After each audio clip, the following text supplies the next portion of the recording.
Hi everyone, thank you so much for joining and good morning, good evening, namaste, hola, bonjour and maharapan. This is Namya Joshi, your host for the day. Welcome to episode 38 of the podcast Each One Teach 10, an amazing world of STEM, an inspiring venture where we'll be discussing that STEM is part of every day for every kid. We all will learn together how to build a STEM culture. Well, for today, I'm very excited because we have Mr. Alex Isaacs, who is an 8th grade maths teacher and EdTech enthusiast at Red Bank Middle School at Red Bank, New Jersey. He's a certified in a variety of EdTech platforms and passionate about creating engaging materials for students and teachers alike. So I'm really honored to have you here today, Mr. Alex. So how are you doing today? Nami, I'm doing great. I'm absolutely thrilled to be here talking to you. Being on YouTube live stream right now with you is a real thrill, and I'm just excited for the conversation. Thank you so much for the opportunity. Thank you so much. It's a pleasure for me too. So, before we start going towards the questions, me and our audience watching us live would love to know more about the work that you do. And like watching your week late, I've been really astonished to seeing how the Pi Day, how the Hispanic History Month, and many other things. So, we'd love to know more about that. Well, I'm Alex Isaacs. I'm a middle school math teacher at Red Bank Middle School in Red Bank, New Jersey. Throughout my teaching career, I've taught a variety of grade level subjects, but the main thing for me is building rapport with a variety of different students who are diverse. I feel like my ability to get close with them, understand them as individuals outside of the classroom is crucial. And for me, just being a great listener is one of my most important things that I keep in mind. The other thing that I really enjoy doing is creating engaging content for students and teachers. I'm always trying to provide great digital resources for everyone around the world so that they're able to have more success in their classrooms or try new ideas. And I'm trying to really make 8th grade math memorable for my students on a daily basis. So for myself, I've created a cast of characters in my various videos, including Mr. Bear, Alexander Isaacs III, or Detective Scassi, and all of these contributing, just trying to create fun and engaging content for everybody in the educational community. That's really motivating. And I really love when you talked about ability to get close to them because that is a really powerful stress upon social emotional learning and soft skills. So that's really great to know, Mr. Alex. Absolutely. I care about my kids very much. That's never changed for me. And especially now, after the previous few years, I know that teachers and students, anyone in education can be struggling at times. So I think it's very important to lead with empathy, lead with love, and be that listener that students and teachers can rely upon. Right, agreed. So, Mr. Isaacs, I perceive you as a very passionate maths educator. So, let our audience know about your passion. Well, as I said previously, my newest passion is really sharing and gaining new ideas through social media. I've been releasing templates, whether it be my virtual Bitmoji classrooms, my Wakelet collections, all different types of resources in an effort to try to improve activities for students for around the world. So that's a major passion of mine. And also collaborating with others. We spoke prior to this launching live. For me, I'm always trying to build a sense of community, whether it be with my students, with my colleagues, with the administrators at my school. So I feel extremely lucky to be at Red Bank Middle School, where there have been so many different people who have been receptive to my ideas and understand my passions. So I've been very lucky to be at a place like that. And another major passion of mine are all things EdTech. I mean, anybody who knows me knows that I'm not going to get out of a conversation with them without mentioning some type of platform, some type of resource, to the point where some of them have probably become slightly disinterested with me. But I really do love talking about all the different platforms, how I use them in my classroom, and how they increase engagement in my students.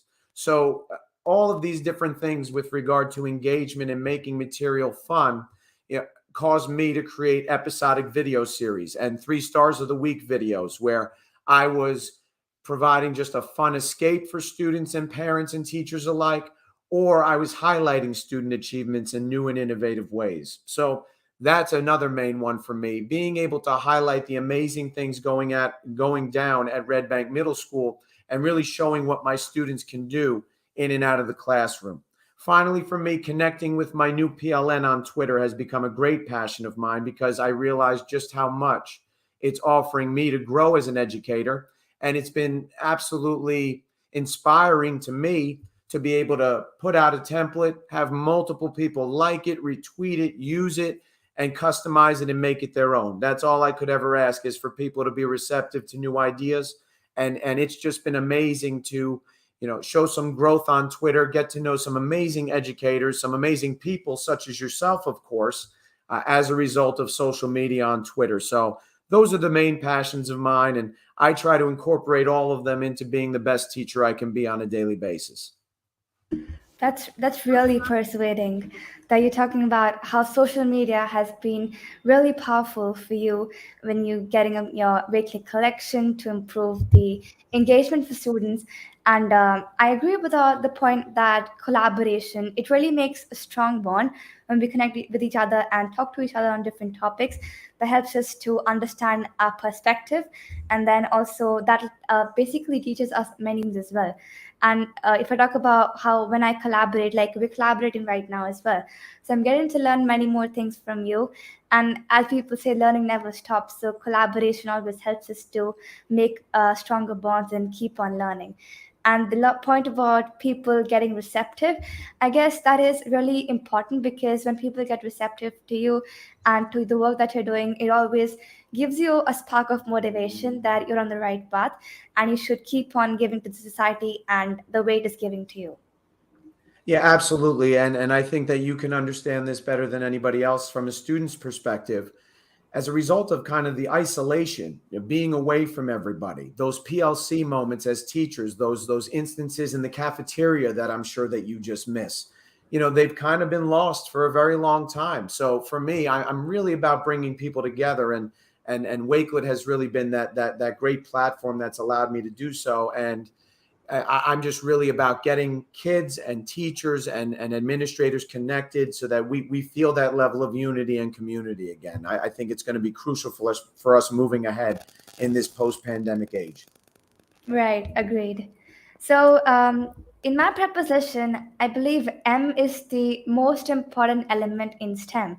So, like English is required to read and write books. Maths, I believe, is also a language which is very much needed by engineers and scientists, or be it any profession. Maths is very important. So, I think math literacy and English literacy go hand in hand. What do you have to say about this? Well, I agree with you completely. I think of a couple different things when you make that statement to me, when you ask that question. For me, I know as well as anybody else that with the ever-changing landscape, the increase in use of technology, students are going to need to be literate in mathematics, especially, becoming coders, understanding how to apply a variety of math skills in the real world. That's going to be of great importance for them because learners are so diverse, their skills, their needs. So if a person might not be the best in one level of ELA or English language arts, and they might be more inclined to perform math or want to be a gamer or a coder or something along those lines, I take on that responsibility to try to make the math more memorable for them. Without that, they're not going to be able to apply that in the real world and achieve their goals. So for me, math literacy means making the math relevant to them, making the math relevant to my students in their worlds. So for my group of students at Red Bank Middle School, a lot of them are into gaming and being very creative with art.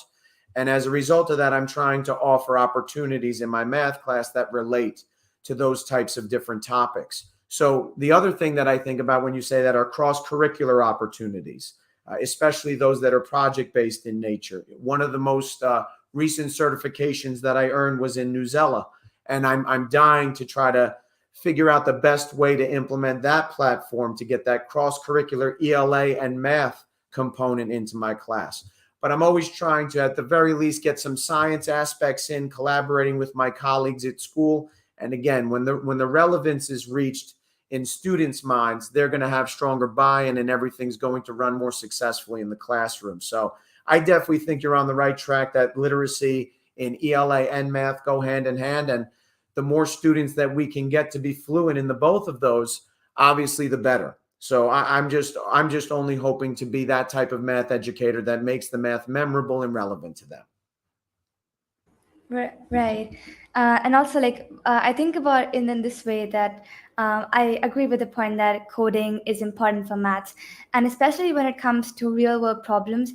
Like even my principal, she talks about all the time that how maths is there available around us. It's just that we might not see it in that way, but everything that we do in our real life includes maths in any way. And be like even making a cake when or be like when it even we've seen the Fibonacci series in the leaves as well, the pattern they are on the leaves on the trees, it also includes maths. And I believe that the mathematical and English literacy has the capacity to identify and understand the role that mathematics plays in the world, so that we can make well-founded judgments and include it to engage mathematics to meet the needs of a person in a constructive and concerned way, so that we can make more reflective citizens and make them more empowered for tomorrow. Absolutely, and a big initiative that I'm going to be putting out here pretty soon on Twitter. I've already kind of broached it with my classes and my colleagues at Red Bank Middle School. Is we're going to have a hashtag My Math Moment movement. We're going to try for that coming up in May. So we're going to be incorporating Flipgrid, Canva, Seesaw, a variety of other platforms, Big Ideas Math, where we're going to try to get teachers, students, administrators. We would love, obviously, to have you, Namya, contribute to that Wakelet collection with a Flipgrid video. So maybe we could get the information to you where you would be willing to grace us with your video for explaining your math moment for this school year, a memorable moment that you had in your math class. So that would be wonderful. I feel, again, thankful to have connected with you where maybe I could get you to make a great video for that collection. But I agree with everything you said. And I do believe that, we're as educators, I think we're doing a pretty great job at trying to adapt to an increasingly changing landscape. And I commend all the educators out there who are just simply doing their best on a daily basis to get by and create meaningful moments for their students. Right. I'd be honored to be part of that. It'll be a great opportunity for me as well. Oh, thank you so much. I'm very excited for that then. Me too. So, I know that you're promoting that using technology, one should be an informed digital citizen, like on your Wakelet. So, can you please throw more light on that? Well, I mean, being an informed digital citizen is so crucial today. You have information coming at you on a second by second basis. And we have so many young individuals in the world who are, very much in tune with social media, a variety of different platforms of social media. And as a result of that, I can't think of anything more important for them to be able to understand if this is a biased point of view, is this misinformation, is this contributing to some type of lack of unity between a variety of different groups. And in order to do that, we really need to be able to promote each of the 5 pillars of digital citizenship, but to me, especially the being informed. So at my school, we're lucky enough to have portions of our social studies classes being contributed to each of the 5 pillars of digital citizenship. I know that Ashley Navalani at my school, an amazing teacher, is having a social justice club after school once a week where students are able to learn about how to determine whether a resource is biased or not, the types of current events that are going on in the world, and giving students a real opportunity to share their voice, which I think is of primary importance as well, but in a responsible way. Being an informed digital citizen is also very responsible. So I had the opportunity as a result of Mary Alice and Katie with the Digcit Summit to be a part of that, where you were the keynote speaker. Absolutely amazing. And it was quite possibly the most memorable moment of my entire teaching career, where I presented with 3 of my students. We created the video, which I'm sure you happen to get a chance to see, where I'm making it rain Wakelet stickers on children and just having a great time with them, collaborating. And it was just such an amazing thrill for me, because everyone in the district was involved in trying to show how Red Bank Borough schools are promoting being informed in the digital age. I had the opportunity to have a cross-curricular lesson where I went into the social studies classroom and actually taught a digital citizenship lesson. And it was such a thrill because it brought me back to my STEM days at my previous school, where I was always implementing lessons about digital citizenship. So, we got the opportunity to collaborate on an amazing video. We challenged everybody to be more informed digital citizens. And it's just something that I look back on with such joy because the kids were involved and the teachers were involved and the principal, vice principal, superintendent, assistant superintendent, everybody was involved on a common initiative. And it was just such a great time. So I'm thankful for the opportunity to have gotten that chance to present why it's so important to be informed in the digital age. That's so significant that it is important to know what is happening online when we're being informed. And when you're talking about the 5 pillars, I believe I believe that you would believe that too, because all of them aren't just different pillars, they're all connected in a series. That when we're doing one step, we're doing towards the next one, and when we're following them, we're finally becoming an impactor. And you're talking about informed and being responsible is very much important, because when we're getting informed about what is happening online, we become responsible as well. And that's exactly what digital citizenship means about that. When we are impacting the children, they would know what they have to do in the future and then take the lead. And talking about CSLA, yes, that was a really lovely opportunity for both of us to present our ideas. And I'm really grateful too for being given this chance to speak there and talk about how digital citizenship is so important and how game-based learning can be used in the classroom. And the opportunity for you as well about talking about maths and other things as well that you've been doing with three children of yours has been a great opportunity for you as well.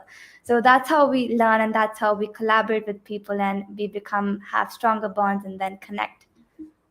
Definitely. It was just such a great time having everybody involved. I never, in all the videos that I created, I had never involved anybody else other than my girlfriend's son stealing a donut and then chasing me on a bike.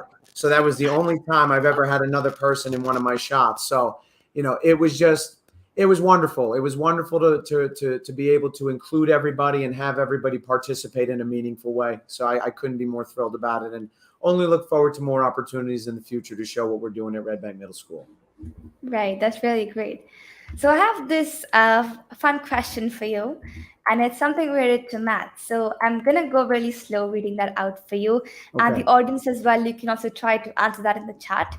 So it says if 1 is equal to 3, if 2 is equal to 3, if 3 is equal to 5, 4 is equal to 4, 5 is equal to 4, then what is 6 equal to? Oh, Nami, I've got to be completely honest. I think that, I might have heard this one before, and it completely stumped me at first. It's a challenging question right there. But what I think you're doing is you're setting the number of letters in each of those numbers equal to the number. So if we're saying what is 6 equal to, I'm going to say 3 on that one. Oh, that's correct. Oh my, thank goodness for that. I mean, I would have lost a lot of respect as a math teacher with my students had I gotten that one wrong. But it's a very challenging question. I could see how people could struggle with that one a little bit. Right. And that's how I tried to include English with maths in a Yeah. question. I love the connection right there. You know what, Nami, you know what I'm going to do? That's going to be my part of my do now, starting on Monday. We're going to see how my kids do with that one. I love the idea. So I'm going to incorporate that in my math class, and I appreciate that idea. Thank you so much. So my next question for you is, what should learners and teachers do to make tomorrow more explorative? I think that the first thing that teachers especially could do is to offer more choice in their classroom, offer more game-based opportunities in their classrooms. There are so many EdTech platforms available to us at this point, and it's important to make opportunities creative for students. So I would encourage students and teachers to find an idea that ignites their passion and trying to incorporate this within project-based learning opportunities. I think that igniting our passion right now can be a challenge sometimes, but without that, it's very difficult to kind of trudge along through an increasingly challenging time for everybody, students, teachers, administrators, and education. So having that that passion ignited in students and teachers while implementing PBL opportunities, it's going to help students engage in digital citizenship by analyzing resources, collaborating with others, and then through this process, they learn how to apply these skills in the real world. I mean, as teachers, that's what our ultimate goal is, to take what we're teaching them in the classroom and then be able to bring it out into the real world and apply it. Without that, we can have all the learning objectives, all the standards, all the bands and strands that we want. But without that level of application, what's it all for? We want to be able to make, students and children grow through the educational careers where they're becoming knowledgeable and able to apply math, ELA, science, social studies, all these different skills in the real world. And students have, when they're given the intellectual freedom, that creative freedom to be explorative, amazing things happen. And as I've mentioned before, Wakelet has just been an absolutely amazing platform to really promote those PBL opportunities and give students the opportunity to really show what they know in a variety of different ways. So I would really just recommend that everybody try to really tap into what they're passionate in. How can you implement that or incorporate that into your lessons? How can you incorporate that from a student's perspective to make yourself more motivated, to achieve, to succeed at school? So I would really just find that thing that sparks your interest, keeps you motivated, and that's going to allow for that explorative type of atmosphere to take place in your classroom. Right, that's really encouraging, that giving children in the classroom the choice and the voice. And when we make opportunities creative, we let them collaborate, and that's how they'll be able to solve the real world problems. And when we're having an application, and if we have level upon it and we try to apply that to solve a real world problem, that's when we know that we have learned the skills in the classroom in a better way, that we know where to apply. It's not just for getting marks, but is also to know how to apply them. And that's when we think with innovative ideas, and it never stops. If we start developing it more, we can build our dream. And similarly, that will help to stimulate the student and teacher creativity together, and that can create the biggest ripples to make the change, and we can make a better world. Absolutely. And again, me being explorative got me, into the Twitter world, where it's helped me grow as an educator, and it's become a major passion of mine. And I do believe that a big aspect of me being able to continue on through this school year with the level of enthusiasm that I have has been because of that feedback, that kindness that has really been, projected back to me and put out there into the world. It's just been absolutely amazing. So I'm so thankful that I did kind of step outside my usual comfort zone and really pursue this, because again, I'm talking to a person right now on the complete other side of the world, and I couldn't be more thrilled to make this connection. So, just really give it a consideration and just really tap into what you're passionate about. All good things will happen after that. Right, I agree with that. So before we move on, I would like to have your consent if we can show some of the comments coming in. Sure. Okay, so we have a certain number of comments from Miss Monica Joshi, and she says that Mr. Alex, your theater videos created are simply amazing. Oh, that's extremely kind. That is one of my virtual classrooms that I created, one of the first that I created. That was to present my episodic video series, Adventures in At-Home Learning with Mr. Isaacs and Mr. Bear, where I was working at a Catholic school, St. Benedict School in Homedale, New Jersey. And I was a STEM teacher who was just trying to make material that would make my kids forget about the pandemic that was just starting, where we were at a virtual setting at the time. And one of the biggest things that I think about from those days were I had about maybe 5 or 6 parents reach out to me at those times after watching these videos and tell me, when we watched your videos, things felt normal for a little bit. And that was very meaningful to me, because I knew that a lot of kids were struggling at the height of this pandemic when it first began, where they couldn't even really leave their houses. I was keeping, I took on the challenge to say, I'm going to make these kids have a good time as a STEM teacher. I'm going to create accessible spaces for them where they can just have a good time and kick back and relax and do some fun STEM activities. So I really do appreciate that comment, and it's very meaningful to me. And I only hope to continue to provide that great content to my students and the teachers around the world. Right, and that's why we say the teachers are the best COVID warriors that we've had during this time, because they've made the classroom most engaging, and they did not let us feel down at all at any time, because they were always there timed up for bringing up any activity to make us feel good and make us feel that we're still studying and we're still doing the same work that we used to do before. And Nami, I'm going to venture to say, is that mom? Is that your mom? Yeah, she is my Well, mother. well, please thank her so much personally that I'm so appreciative of her kind words. I really do appreciate it. And one of my biggest passions is creating virtual Bitmoji classrooms. So it was just really wonderful to be able to produce that for the kids at St. Benedict's School. Right, thank you so much. So, where can we find you online so that the audience watching us online can connect with you? Well, my three main spots where I'm producing content, where I'm sharing materials, are Twitter, Instagram, and on Wakelet. You can find me at the same handle on each of those. It's Mr_Isaacs_math. So it's available where you can go into any of those three. You will have resources. You'll have some shots of my own personal life where I might be, like today, I'm dog sitting a dog named Jojo. So he's actually sitting right over there right now. That's mostly Instagram, more personal stuff. But on Twitter and Wakelet, you will find a variety of educational resources that will be very helpful to you if you're a student or a teacher. So I have math notes collections available for students, and then I have a variety of different resources, templates for teachers. So you can find me at any of those social media platforms or on Wakelet, and all of them are the same, Mr_Isaacs_math. Right, thank you so much for sharing that. And before we sign off, we would love to have a message from you for the audience watching us online.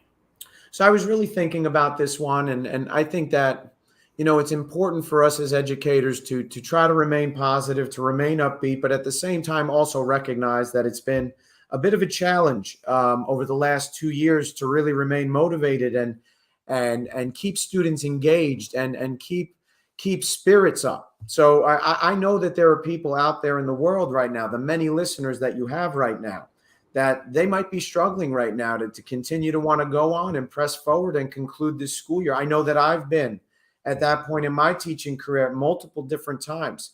But what I would really try to tell everybody out there is consider building a professional learning network in person and virtually online. I would encourage anybody who is not on Twitter right now to really consider getting on there, following some accounts that are of innovators, of people that will inspire you. Because I got to tell you, the list of people that I'm following, the people who follow me, I'm hard pressed to not be inspired as I go through my feed on a near daily basis. So I think that it's important for us to be able to have a group of people that we can speak to in a real manner, commiserate with, share ideas with, gain knowledge from.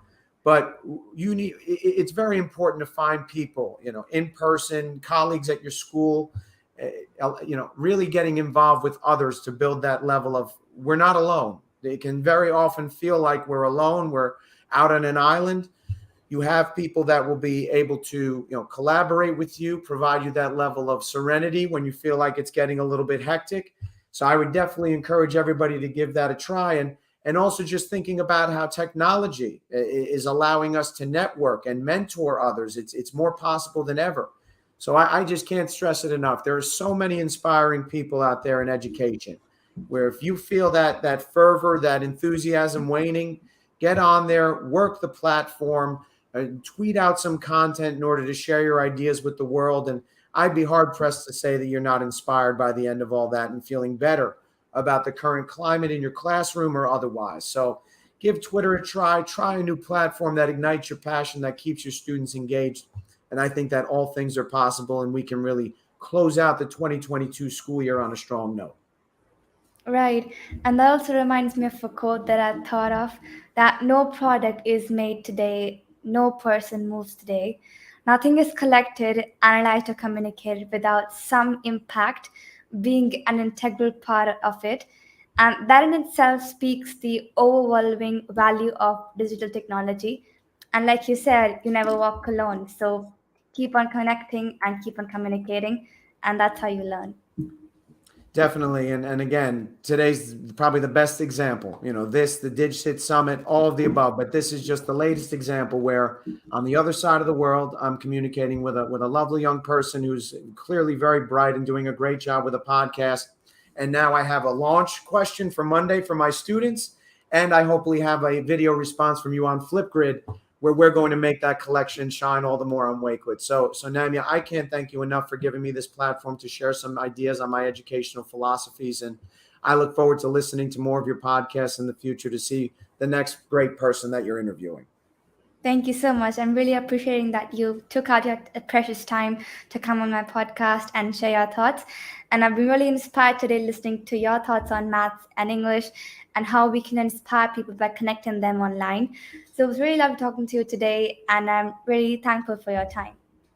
Thank you so much. It's been an absolute pleasure. Hopefully one day we can do some more collaborative projects together as well. Sure, I'm in for that. Awesome. Thank you so much. Thank you. Thank you so much. And thank you everyone for joining us today and listen to this episode. I'll see you in the next one. Till then, each one, teach 10. Have a nice day.